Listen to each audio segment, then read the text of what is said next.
Hey friends, welcome back to Solo in Seattle, the podcast where we talk real life, real love, and all the moments in between. I'm your host, Amanda. I'm sitting down with Brittany, an incredible entrepreneur, a connector, and a woman navigating an unexpected cancer diagnosis with more grace, grit, and honesty than most of us could ever imagine. She's building a business while managing her health, redefining what support really looks like, and staying open to love, even in the midst of uncertainty. This conversation is raw, deeply personal, and so full of heart. Whether you're in a season of healing, holding space for someone who is, or just wondering how to keep showing up for yourself when life shifts, you'll find something in Brittany's story. Let's get into it. Hey girl, hey. Hey Amanda. How are you? I'm good. How about Good. you? Good. And thank you for letting me come to your beautiful space in downtown Capitol Hill. How do you like living down here? I like it. Yeah. It's never boring. You can walk to lots of restaurants around here, lots of stuff to do. There's always people on the streets, all sorts of people.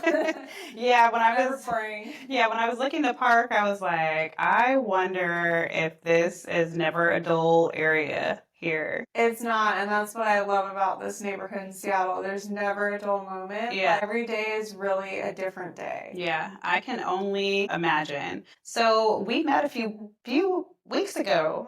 Months ago. Yeah, I'm like, wait, the days have blended. So we met in what, February? Or at your event? At one of my events, the first event ever of the Beauty Booth Seattle. That's It's right. a co-working event. Yep, the Beauty Booth Seattle, that is Brittany's business. And she partnered with a mutual friend of ours, Alicia, who does her movement. And they came together at another space in Capitol Hill. And Rise and Grind. Rise and Grind. Yeah, and so a bunch of us who are CEOs, entrepreneurs, businesswomen, or just want to connect got together and got to meet Brittany for her first ever collab event with her movement. And you had a speaker, Jess. Tell me a little bit about the Beauty Boost and where you're trying to go with it. Yeah, so I struggled a lot as a woman building community with other women in previous communities that I've been a part of. And I relocated back to Seattle after being away for about 15 years. Back to Seattle wanting to build community here with like-minded women that also valued putting their health first, putting themselves first, and also want to have a good time and have girl time and just vibe together. That's right. And enjoy life together and do things that make them feel their best version of themselves. And for personally, I wanted it for myself, but I also wanted to build that for other women as well, because I felt that community aspect of health and wellness and just feeling empowered, healthy, and beautiful in general was really missing from the events here in Seattle. So Yeah, you're busy around that. Yeah. You're so busy. So you are launching left and right, I feel like, mixers and wellness events and seminars, it seems like, or co-working events. Let's talk a little bit about navigating your current health diagnosis. So I know that whenever I first came on to the Rise and Grind event, you had one of your ambassadors there, Jess, and Jess shared with the group, that she was going to kind of help manage the events and kind of be the face of it. And you were looking for some other ambassadors to kind of take over because you were navigating, different health challenges in your life. And that was really interesting to find out that, wow, you just never know what someone is going through, right? And you're still able to wake up and participate fully in your life. So when did you first receive your diagnosis and how did it shift your perspective on life? Yeah, so I really did start the Beauty Boost at the ideal time. A month after I launched the Beauty Boost Seattle, I was actually diagnosed with blood cancer and an autoimmune disorder that almost killed me. Oh my God. For almost 2 weeks, the doctors did not know what was going on, and I was getting 1 to 2 blood transfusions a day while I was in the hospital. Severely anemic, my body was attacking my red blood cells, and I wasn't able to keep enough blood cells in my body to be stable enough to leave the hospital. I went through a series of extensive blood tests and a bone marrow biopsy, and it was about a week and a half into the hospital, I looked at my lab results on my phone and I saw before the doctor even walked in that I had cancer. Oh my gosh. And was just crying and sobbing when the doctor walked in. She's like, "You saw the results, didn't you?" And I was like, "Yeah, I did." Yeah, wow. And so, how did it shift your perspective on life? It made me realize how important it really is to listen to your intuition and listen to your body, because I actually knew for almost a full 2 years before I was diagnosed with cancer that something was wrong. Wow. And I have been going through a series of tests, trying to see if the doctors could pinpoint what was wrong. None of the tests were showing what was going on until I got a bone marrow biopsy. My gosh. Was when they finally figured it out. Was that painful? It was. Yeah. Very drugged up.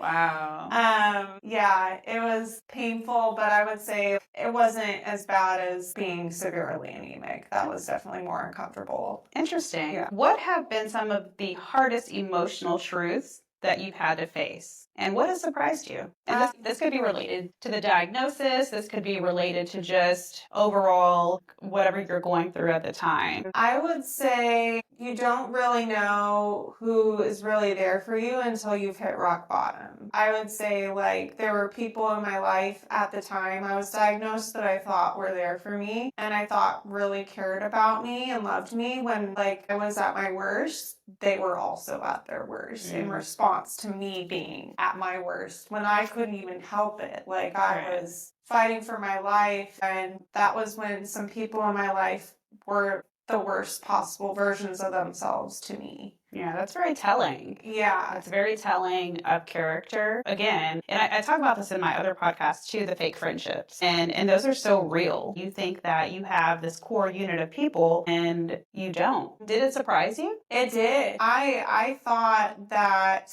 particularly my partner at the time was the one person I could count on to be there for me no matter what. When I was at my worst, he was the one person I couldn't count on to be there for me.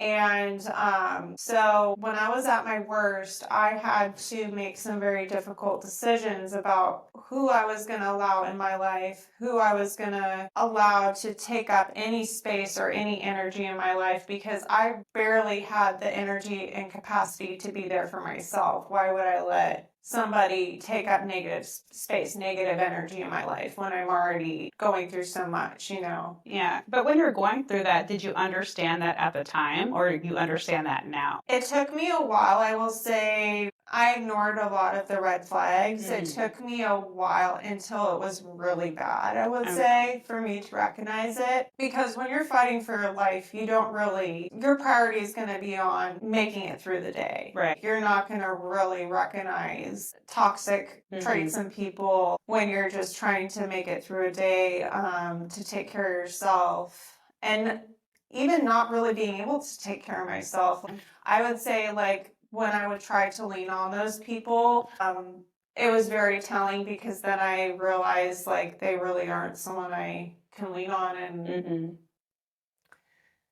and it really also, like, helped me realize that I needed to, like, verbalize what I needed and wanted more too, because a lot of times when you're going through a hard time, friends, family, people in your community, they're not going to know how to show up for you. It also taught me to, like, speak up and say what I need and want. So in a way, it was kind of a blessing that those people weren't there for me, because it also allowed me to learn how to use my voice and not feel guilty or bad about asking what I need or wanted, because that's what I needed to survive. Really. Yeah, absolutely. And it's a grief process. It's a grief process from learning your diagnosis. It's a grief process of navigating the loss of friendships and partnerships and life shifts and learning how to show up every day with a new way of living. So how would you say that you hold space for both grief and gratitude? There's this book that I actually just purchased that I've been meaning to read by Mel Robbins, and she has this saying called "let them." If people don't want to show up for you, let them not show up for you, because that creates space for you to be there for yourself and people that do want to be there for you. Yeah, absolutely. So I've learned to be both grieve and be grateful, because obviously I was thinking the people that didn't show up for me would, and they didn't. Then separated myself from those relationships, but then was so grateful at the same time for the people that did show up for me. And there were quite a few people who I didn't even expect to show up for me that did, and did so much for me. And I'm so grateful for that, because without all that support, I don't know where I would be today. I mean, it really takes a certain type of person to show up, and not everybody has the capacity to do so. And I'm not giving anyone a pass or an out or anything, because people weed themselves out. Exactly. They do the work themselves, and although we don't understand at the time why they're doing this to what we think is us, it's them. Yeah, it's not about you. If somebody is not showing up for you, it's not a reflection on you as a person, it's a reflection on them. Yeah, and people have to do the work, right? People have to do the work to understand that capacity is limited, and people can only take what they think they can handle, and most people are not well equipped for grief, ever. Doesn't matter who you are, where you're at. If you are not clinically trained in a lot of different ways, it's hard, because, for example, for myself, I took care of my father for months on end at a time, where I had to catheter him and I had to bathe him. And he also has, an amputated leg. I was very hands-on. I had to get up close and personal. And there's not a lot of people who are comfortable to do that.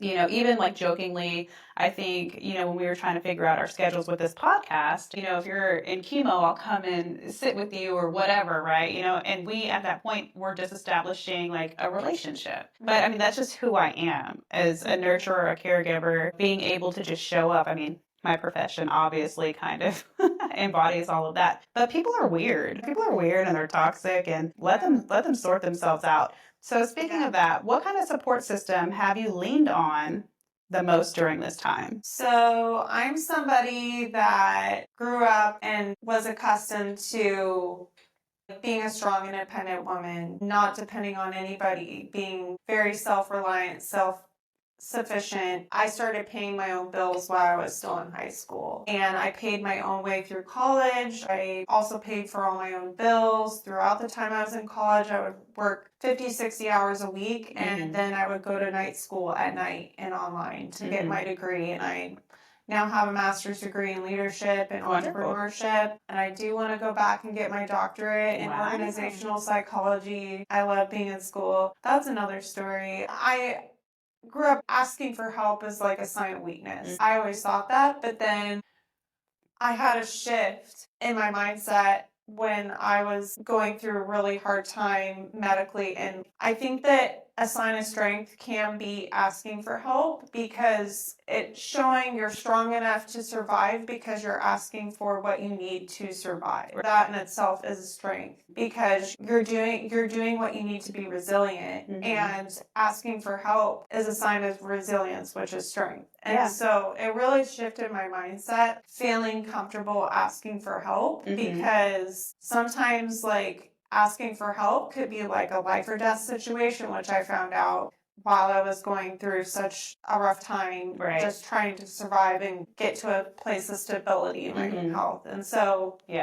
I think my whole definition of being strong and asking for help was one of the things that you were sharing, and leading that into that being a sign of strength. I also agree with. For a long time, I was like, no, I got it. I'm going to do it myself. I don't need anybody's help. And I'm still like that to a certain extent, because I like things done the way that I like to do them. It's good that you're able to, say, let somebody else come in and take this off my plate that I don't feel is something that I can handle at this point. You can take it back but just being able to say, hey, I need help. I am moving towards that as well, being able to step into what I say my feminine, right? And not having to have such masculine energy to like just be bullheaded about things and take this lead of I don't need anybody and I can carry everything on my back. I'm like, I ain't carrying shit. I'm not carrying anything. I am ready for like this damsel era. Like somebody come save me or do something because I'm like, I'm done with it. You know, like I've been married, I've been divorced, I've raised my son. Like all of these characteristics of people who see like resilience and strength. And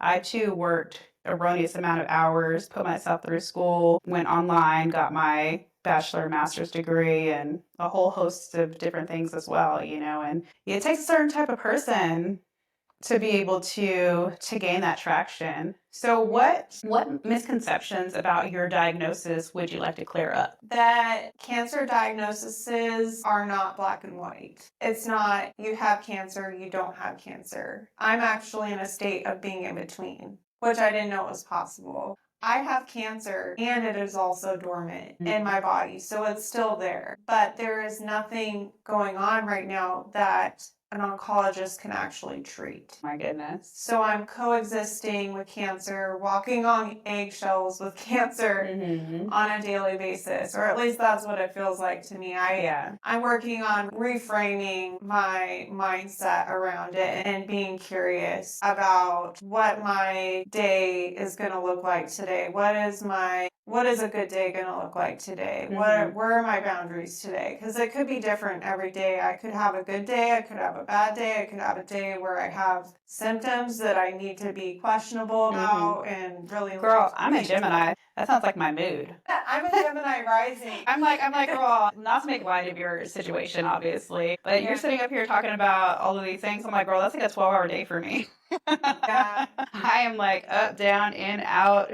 All over the place. I will say, like, I'm used to, like, the ups and the downs, too, because I'm also a Gemini rising, and so I just, like, learned to go with the flow. Yeah. Like, I'm a very, like, easygoing, go with the flow person, Yeah. and I think that's what's really helped me and my mindset around this. Yeah. This gray area of having cancer. Ambrosia, who I met at your event, and my first episode, she did my tarot reading, and she also did the chart reading, so we connected. She was my first podcast guest. So after going to the Beauty Boost event with her movement, I was sitting at the table with all of those women, and I was just having a conversation. It was kind of like a panel almost of just a collective of ideas and things like that. That's where I pretty much was like, you know what, I'm going to launch. And I did. So Ambrosia and I kind of clicked, and then I was like, hey, do you want to be on my podcast? Just kind of like I did you. You're like, hey, do you want to do this? And people can say yes or people can say no, but she was 100% involved in it. And so we did the first half is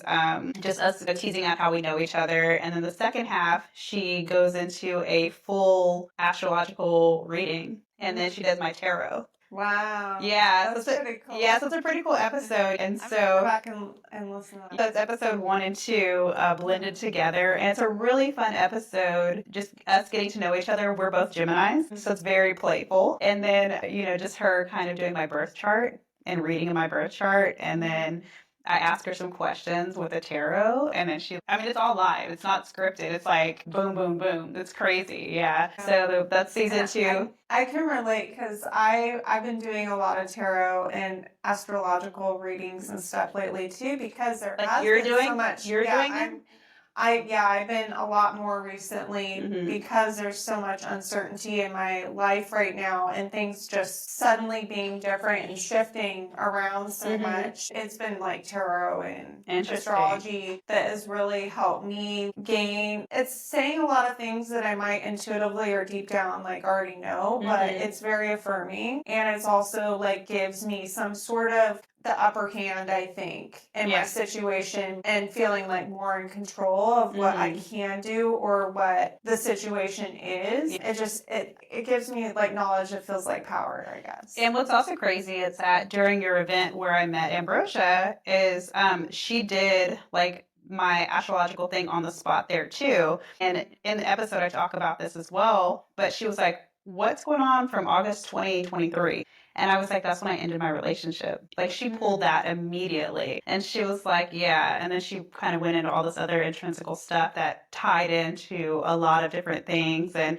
it was just crazy. It was crazy just how deep that stuff can actually go. Talking about your business, let's talk about building a business in your network. What are some things that inspired you to build something of your own, even in the face of such uncertainty? So the great thing about the Beauty Boost is that there's actually a lot of support built in for city owners. So I own the Seattle city. We have over 30 cities across the country. We're also a nationwide company. I have home office support, and they also provided me with a month and a half of training, 2 months full training and support to get the city off the ground. So even though I was diagnosed with cancer a month or so into my training, I had already put into practice everything that I learned. I had built up almost an entire brand ambassador team, which I have a team of about 25 women now that are supporting me, as well as business partners. And there's also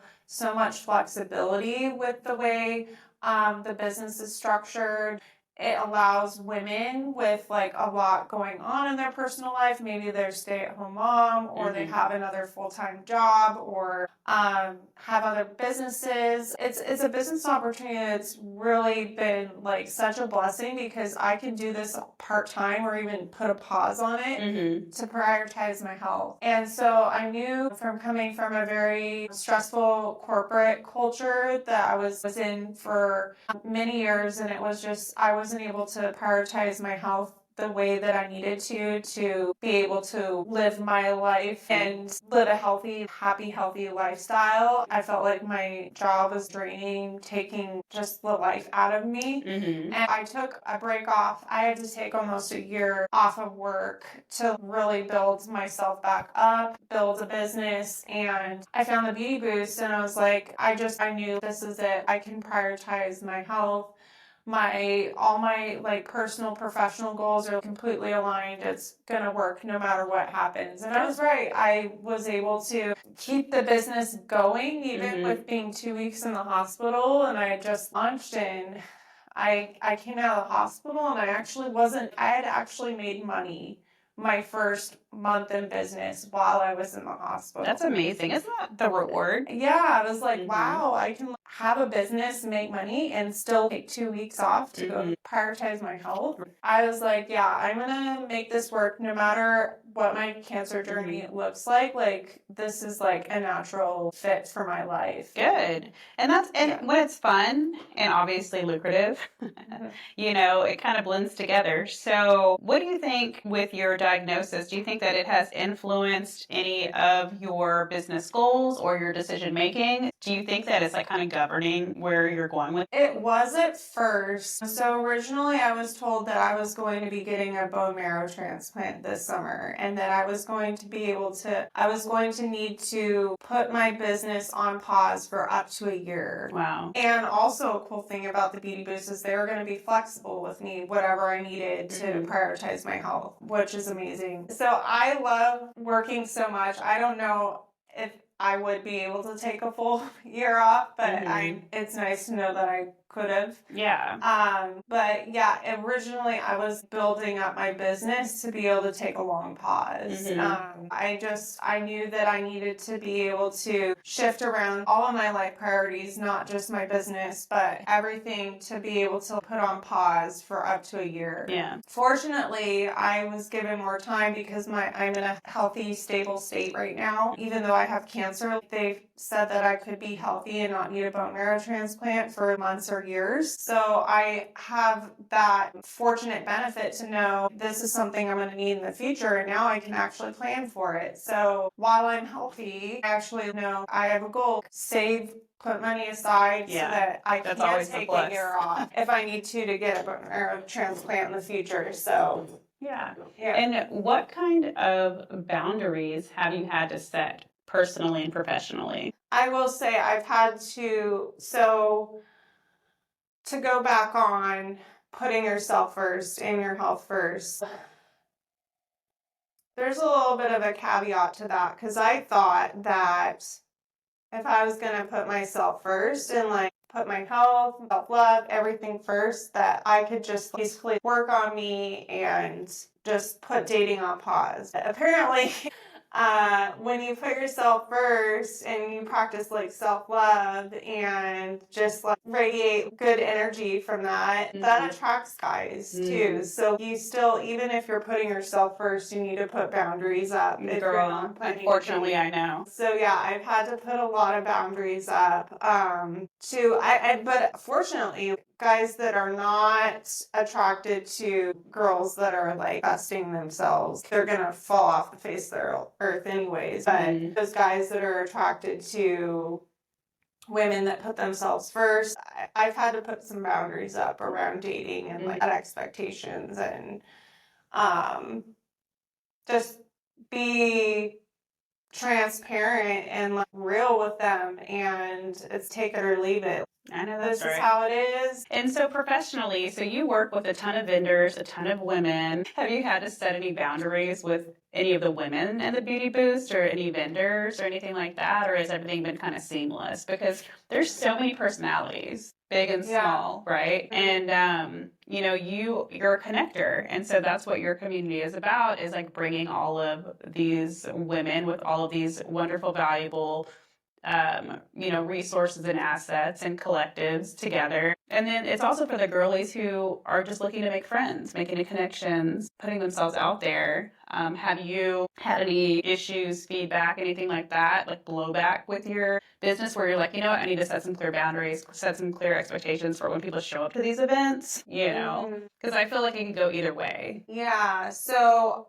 originally, when I didn't know really the status of my health, because I was waiting on another bone marrow biopsy and more blood tests and things like that, I had to be even more cautious than I am now that I'm stable. And so I was like avoiding a lot of situations that were social where I could possibly jeopardize my immunity and get sick and end up back in the hospital. So I had to be upfront with a lot of business partners, brand ambassadors, potential people that I was going to collaborate or work with, that I have cancer and I need to be careful not to get sick. So I'm going to be, just so you know, I'm going to be giving myself some social distance and possibly wearing a mask so that I can avoid getting sick. And I still need to be somewhat careful. So far, so good. I've just been very aware of my surroundings and avoiding really crowded areas without a mask on. So yeah, I've had to set expectations up front. Partners that I'm working with, first time meeting them, just so you know I have cancer, and that's why you might notice this. Because I just don't want to catch people off guard. Sure. And it's kind of hard to like break that kind of news when you're first meeting somebody, but then you also want to set the expectations up front too. And that's also why I'm semi-public about my health journey, because I don't want people to I don't want there to be a guard up that makes people hesitant to feel connected to me. Absolutely. At being a connector in the community. Right. And yes, I work with a lot of people. People react differently to what's going on and what I say, but that's that. Like they can choose to work with me or they can choose not to. Like if it's a good fit, like it's gonna work. If it's not a good fit, people can choose not to work with me. There you go. So how do you balance ambition with the need for rest, reflection, or just simply being? So that's something I'm working on still. I'm a very ambitious person. I love my job, I love my work, and so a lot of times it doesn't even feel like work and I'll just get sucked into it, and just because I love curating events, I love connecting people, I love creating a community that women can feel empowered, healthy, and beautiful, and it also helps me to help others. I'm somebody that when I give back to others, like I feel love from Good. that. Finding the new work-life balance. Because I do have cancer and an autoimmune disorder, I need to be careful not to trigger. Really just tuning into my body and my intuition on a daily basis. And even though I am go with the flow kind of person and easygoing, like I still have like a solid plan for the week or for the day. And I make sure that my week feels balanced and doable, manageable. But if I do have a bad day with my health, I know that it's okay to like let some things slip. And so I give myself that permission to let things slip, or not necessarily slip, but maybe shift to a different day or time, so that I feel like I am still able to manage life and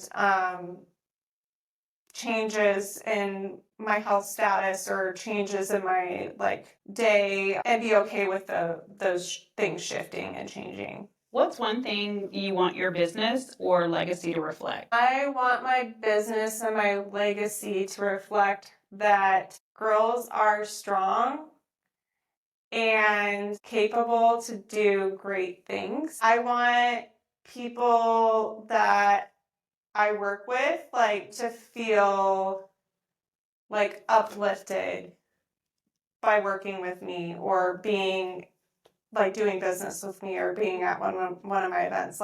I want them to feel like they're a better version of themselves after interacting with me or my business. Yeah. Like they're able to like be a better version of themselves. Yeah, and you're giving that platform to people. You're opening up space. You're opening up time for people to join in. Seattle's flaky. You know, you have to be mindful of that. Let's talk about friendship dynamics. Have your friendships changed since your diagnosis, and how so? Well, my ex I broke up with while I was fighting cancer. So I cut out most of those relationships. And I also became better friends with some friends that I had that I didn't know cared so deeply about me. Like having cancer was very telling to the relationships I had. Some people were drawn in and like really wanted to be more connected to me, and then others just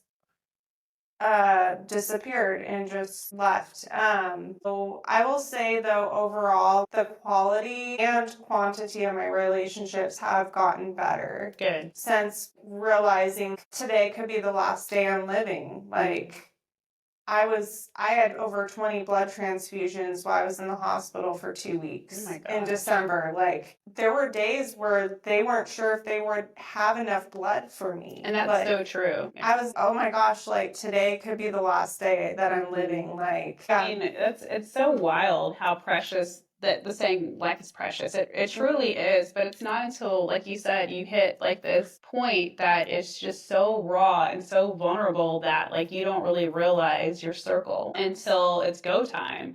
What's one friendship that surprised you in the best way? So I had so many friends show up for me. I would say collectively, it was my theater improv friends. They all got together to do a benefit show for me, to raise money for me to get medical care and pay my bills while I was too sick to work. Oh my goodness. And raised thousands of dollars for me, and got people to donate blood and sign up to be bone marrow donor. Wow. They put on a whole show. I got to watch it live stream because it wasn't safe for me to be there in person at the time. But collectively, like they've done not only that, but like safe meetups so I could like still hang out with them, even though it wasn't like they'd all mask up so we could all hang out together. We have virtual meetups, and they even like collectively got me PPE supplies because I was running out and it's expensive, because I was having to wear masks everywhere and not working as much.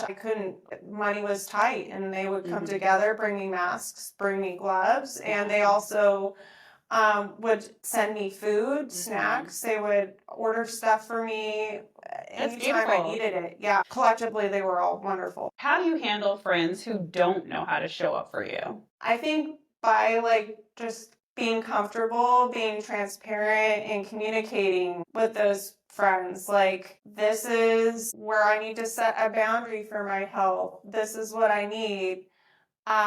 give, like, I may not be able to meet up with you because of the state of my health, but please do still invite me to stuff and let me know what's going on in your life, because I still want to be as involved as I can and still be your friend. So just practicing really good communication, letting your friends know what is possible. Maybe I can't go to a crowded bar with them, but I can go to a park and grab a latte and walk around a lake or something. There's a lot of things I can still do, and even more so now I'm back to almost a regular normal life now, knowing where I need to set the boundaries for myself and letting other people know what my boundaries are, and then it makes things easy. Has this journey helped you define what you need in a friendship? Yes. I definitely don't need fake friends. Yes, girl. And luckily, I was able to weed all of those fake friends out. With being so sick and having cancer, it just really showed people's true colors. I know now I need friends that are going to be able to be with me in good times and bad. That I need friends that know how to be emotionally available, because fighting cancer is not, I would say it was more of an emotional journey for me than a physical. The emotional journey is actually a lot harder than the physical journey. So if you are going through tough times, you need to have, I know now that I need to have friends that are emotionally vulnerable and available with me. Emotionally intelligent. Emotionally intelligent, exactly. Because being emotionally vulnerable can be one or two spectrums. They can either be too much or too little. But if you're emotionally intelligent, you have a really good balance of understanding and being able to have some level of commitment that isn't overbearing. Because in another one of my episodes, I talk about friendship love bombing. The friend that shows up and wants to be in the mix of everything when you're in the midst of your crisis. Or they don't show up at all, but they're always calling and texting, but they don't actually show up when you need them. They're always calling, texting, and telling you about their drama, but it's never, received back. Anytime you need a shoulder to cry on or lean on, that person is MIA. They're too busy. They can't handle it right now. Da da da da da da. And I talk a lot about fake friendships. It's been a hot button. For a lot of people. And those are such real topics. And a lot of people, they're comfortable to discuss those topics if it's brought up. Yeah. If you ever want to talk about that, I have some friendships where I could definitely talk about that. And most recently, I will say, those fake friends, they'll also, like you said, when they're friend bombing you, they'll, I experienced them weaponizing that against me. I showed up for you that one time and did this. And then they'll use it against me. I just couldn't believe it. Girl, they're trash. Trash. What advice would you give someone whose friend is going through something similar? I would say, feel comfortable asking that friend, what do you need and want right now? What do you need? What do you want? Because those are two different things. Or just asking, what do you want to talk about? Because when you're going through chaos or a lot of unknowns or uncertainty with your health, a lot of things are going to be going through your mind, and just you processing. A lot of times, I know for myself, process things by talking about them. Maybe another friend is different. Maybe they process things differently, but asking them what they need or want and how they can show up for you. Just asking those things, I think, will allow that person in a state of despair or going through adversity or hard time to really feel comfortable expressing exactly what they need or want.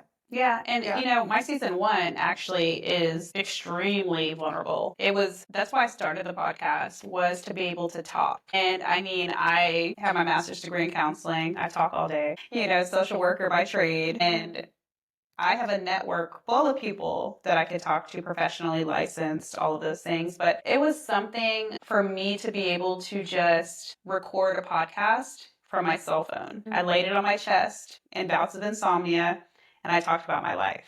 And I did 8 episodes back to back. And I know that you kind of had shared earlier that you were kind of interested in maybe, doing the same, starting a podcast. And I mean, honestly, some of the best work, it may not be the most organized, it may not be the most clean, but it's the realest, is whenever you just do that and you just get it all out, because it's hard to be able to talk to one person about all of those things, because a lot of people, they will share space and they will listen, but they don't hear you.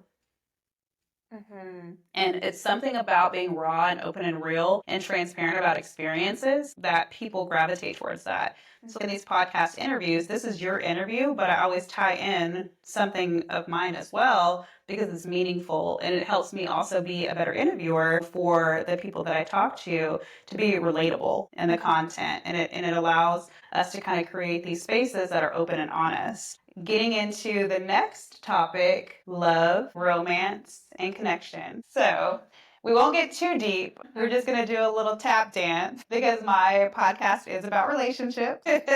So as fun and spicy as you want to go, or just keep it, just answer the question. How has your view on romantic love evolved through this experience? So, romantic love. Definitely my ex-partner showing their true colors when I was at my worst definitely made me realize like what I need and want in a partner. And I've been in a state where I've needed to prioritize my health to like push through this new diagnosis and this new health journey that I'm on. I'm very fortunate that I am in a stable place right now where I could potentially prioritize love and romance here in my life again here in the near future. I will say it is a little bit more complicated because if I get sick, if someone I'm dating has an infection or is sick and passes it along to me, I could easily end up back in the hospital with my cancer being reactivated by that infection. It was actually 2 infections that I got last year that led me to get an autoimmune disorder that then triggered me to have cancer. Oh my goodness. So getting sick is it could be a death sentence. The flu or any infection could And be a RSV is like crazy right now. Yeah. So that'll explain to you why I had to leave that one place we were at the other night.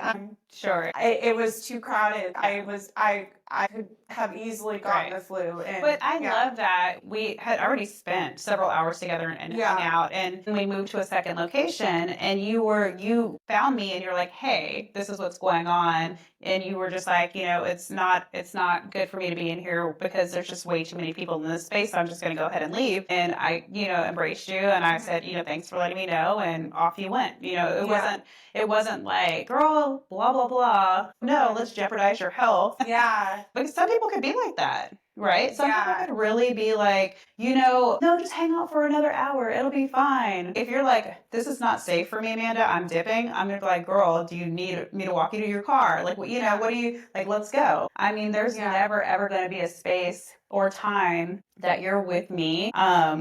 In any capacity, whatever setting it is, if you're like, Amanda, I don't want to risk my life. I don't want to get sick. I don't like the vibe. I don't like whatever. All you have to do is just tap me on the shoulder, like, let's go, or whatever the case is, or I'm leaving. And it'll never be a drama, but I appreciate that you have built that confidence to be able to hold your own and say, I choose me first, right? Yeah. Because there's no amount of fun that recovery has to happen, and I'm sure that you don't bounce back as quick as you otherwise would. So no, girl, go home. So that's why I surround myself with people like you that are so comfortable with me setting boundaries I need for myself. Amen. And being respectful of that, because I did not have that before leading up into health cancer. The people I was with were not respectful of my boundaries and would harass me. Oh no. For doing that. So I really appreciate that. And the guys that are pursuing me, like, I set boundaries with them. I'm like, hey, if you're going to be dating other girls, we cannot hang out. That part. Well, first of all, off a general motherfucking rule, okay? Right. And so let's talk about that, right? Because I have not had a guy be like, hey, let's go have dinner and drinks Or maybe I have and I just don't listen. I don't know. Because I don't have a shortage of entertainment. Me neither. Apparently having cancer is attractive. Girl, it's the strength that's attractive. Yeah. Right? It's fighter. It's the way that you carry yourself that is attractive. And I think maybe that's why you and I are a good fit for each other, is because you're like, oh, I see you, girl. You're like, I'm probably more vocal side of the friendship. I'm the friend that is just like, well, first of all, like, I don't think I have a sentence without a cuss word in it. And it's not like being offensive. It's just, I'm from Texas. And, that's just my personality. But it could be offensive to some people, and they're just like, oh, I don't like that. But I think, you see the boss energy, you see like the go-getter energy, the hungry energy, and you're like, okay, like I can match that. It's a safe space. She understands that I'm not a needy friend. And also, if we need to reschedule or it doesn't work out, like I'm not gonna give you grief about that shit. I probably want to go anyway. Like I have totally adopted like the Seattle flake. So, are you open to love, or have you experienced love in this chapter of life? There is a guy that I've been talking to for 3 years, long distance. We never stopped talking. We've always stayed in each other's life at an arm's length. And I got about 3-4 of those. And I've had other guys like that too, but I don't know, things feel different with this guy. He's also had to face a lot of adversity, and not that I'm like trying to trauma bond or anything like that. I'm attracted to other resilient people, other people that are gritty and have been through a lot of shit, to get to a better place in their life, and really will take charge of their life, and steer it into the direction that they want to go. And he's been an example of that, and that's very attractive. Is he local, or is he out of state, or? He's in the state, about 4 hours away in Spokane. So he's perfect. So I can have space, or I see him on a weekend. Yeah, we stayed in each other's life, not close enough to be in a relationship, but we definitely, he knows that I love him. Aww. I know that he loves me. And when the time is right, we'll be together if it works. So, okay. What does intimacy look like for you now? And intimacy is such a loaded word, right?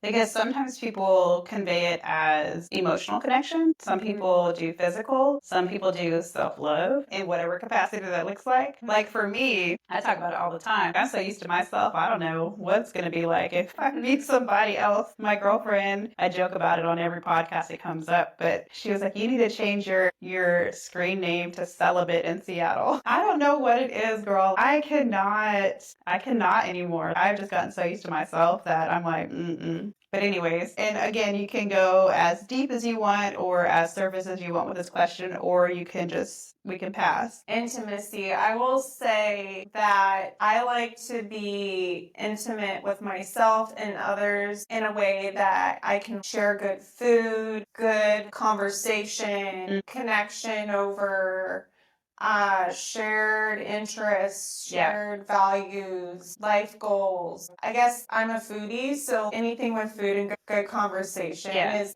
good intimacy. My love languages are quality time and physical touch. So I love to cuddle. I love to hug people. I've had to be more careful with me being a little bit immunocompromised. So that's kind of sucked. Now I know that I can be a little less careful. So I am hugging people more. I am also because of my health status, I am very cautious about who I'm intimate with sexually, but I don't completely shut the door on that. If the moment's right, with somebody that I trust and that I care deeply about, I would be intimate in more than one way.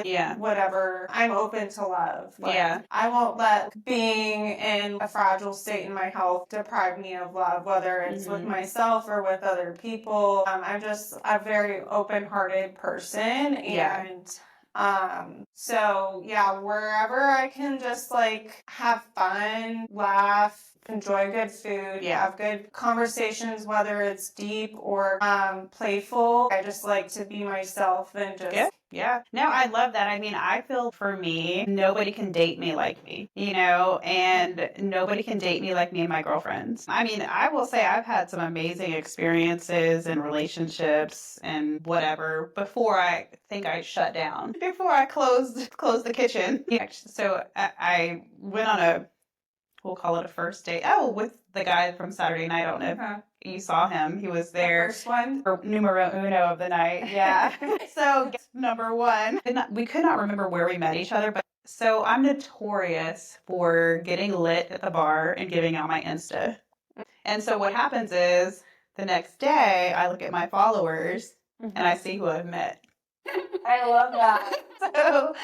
So like it's a telltale sign of what kind of night I had. It's like how I've grown my followers. So this guy, we met up recently and I was like, the only way that I will meet up with you is if you agree to do a podcast with me on why it took you a year to meet me in person. And so that was our first date, was a podcast. Oh my goodness. Yeah. But it was such a good night. We had a good Yeah, it was- time. Because you were outside of the bar, right? Yeah. You were just social butterfly, mixing and mingling with everybody. I'm the worst guest. Don't invite me to anything if you're supposed to. I'll invite you to my events to help me everyone mix and mingle. I'm your connector. We already talked about that, though. You just got to find a spot for me that's going to work out, right? And so if you could write a love letter to your younger self, what would it say? Don't fall for guys' bullshit. Listen to your gut, intuition. Do what feels right and feels good to you. Listen to yourself, your heart, everything intuitively. And if something doesn't feel right, don't be afraid to make things different and better for yourself. Speak up and don't be afraid to use your voice to create a better life for yourself. I love that. Yeah. And I think that is what young girls or even young women need to hear. The women who come to the Beauty Boost, they need to hear that. They need to hear that opening and closing message. I think that's what you should do. I think that's something that you should incorporate in a Beauty Boost is a love letter to your younger self. Because I think that would resonate with so many people. We're going to close here in just a second. And I just want to appreciate, you stopping by and being my, I think, 8th guest maybe at this point now on the podcast. And is there anything that you want to add in closing or? I guess what I will say is that you're going to see me out in this community advocating for myself and other women and really putting my heart and soul into this community here. If you see me, please say hi or friendly. If you're not, don't say hi. Keep it pushing, bitch. Because I'm on a mission to create a positive, healthy, and empowering life for myself and other women. And so, yeah, if you're interested in partnering with me on events through the Beauty Boost, I do 25 plus events a year to help empower women, help them feel healthy and beautiful. I do retreats, workshops, speaker panels, socials, and fitness events to help Seattle women in their journeys to be better versions of themselves. And so, yeah, definitely reach out to connect if you want to be a part of that. I'm building that community this year, and I'm excited to what's to come and that. So, okay, yeah. I love that. So, Brittany, thank you for sharing your truth with us today. The beauty, the bravery, and everything in between. Your willingness to be seen in the middle of your journey, not just at the end of it, is powerful. You reminded us that life doesn't wait for perfect timing, and that even in the hardest moments, there's still room for purpose, for connection, and for love. To everyone listening, if this episode moved you, please share with someone who needs it. Leave a review, tag us on Instagram, or just let someone know they're not alone. You can follow Brittany and her journey at thebeautyboost_Seattle, right? Or do you have a website? Or my personal Instagram, Brittany_in_Seattle. There we go. And as always, stay open, stay solo, but never alone. See you next time.